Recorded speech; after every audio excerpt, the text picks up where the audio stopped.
This is how to set up a new student on typingtraining.com.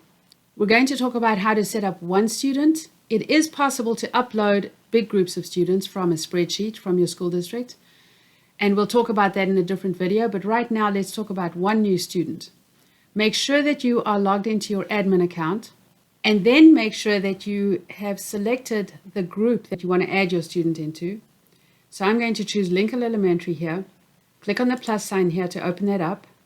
When you set up your admin account, you can set up all kinds of different groups. It doesn't have to be teacher names. It could be classes, fourth grade, English. You could really set up your groups however you want, and I will have a different video on setting up groups and management for users and groups. But for now, if we want to set up one student, we can then go and select a teacher name, and you can see there are already student names under this teacher name. And then I'm going to go ahead and say new student. And let's talk about what these different fields are. User ID here is the login ID, your student's login that they will use when they type in their login. So choose a user ID or login that your student's going to remember or that they're familiar with. Obviously, you understand what the passwords are. Unique ID is optional, and that's something that your school district could put in if you have many students and you really need to uniquely identify each student. So this is what a filled-in form looks like. It is possible to use the student's login be the same as the student's unique ID. The unique ID is really more important when you have large groups of students, so you really don't have to put that in. The email address is also optional. The email address is set up so that as students finish their assignments or they finish exercises, they can email reports and hit the email report button, then it'll go to this email address. The age is also optional, but the age really helps you with finding exercises for students to be following. So then when you hit continue, okay, I didn't realize I'd used that name again. So actually it's good that this happened on the video, because obviously if you have a username that's already done, then you'll have to choose something different.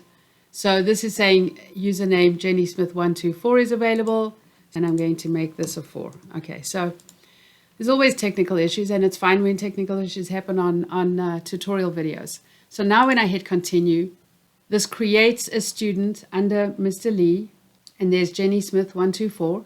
These are all kinds of different options, and that's one of the powers of typingtraining.com, is that it can be set up and very highly customized based on each individual student's needs.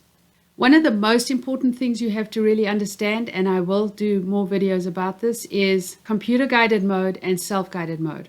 For now, I'll just tell you so you know in this video right now, computer guided mode, and there is an informational page here for you as well. But computer guided mode guides the student through training step by step. And what that does is that it really looks at how the student is doing with their accuracy and their each key that they hit and their timing, and it customizes the training based on how the student is actually doing with typing. Self-guided mode allows the student into all different areas of the website, and they've got hundreds of different exercises they can do. There's lots of different training programs, but you and your students really have to understand what self-guided mode is. And you can actually set assignments for your students, or you can have your students go and take their own assignments. So there are a lot of different ways that your students and you as a teacher or therapist can be using this site. And that's why I'm doing all these many informational videos. But for now, if you do computer guided mode, then when your student signs in, I'll show you what that looks like. If we hit save, this student now is Jenny Smith 124, and you can, as an administrator on this admin account, you can then select a student. Under actions, you can log in as that student, because then you can see what the student is going to be seeing.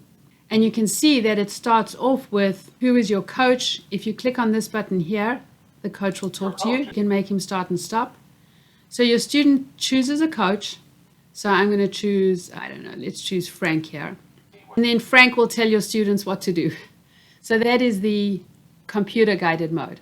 I will have a lot more information about self-guided mode and all the different things you can do with typingtraining.com. So for now, you just have to make sure you save your settings.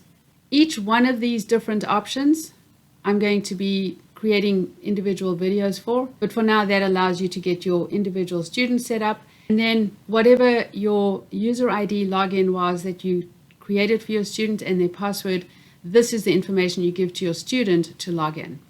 So now if your student goes to typingtraining.com and logs in with the account that you provided for them, then that's exactly what they're going to see.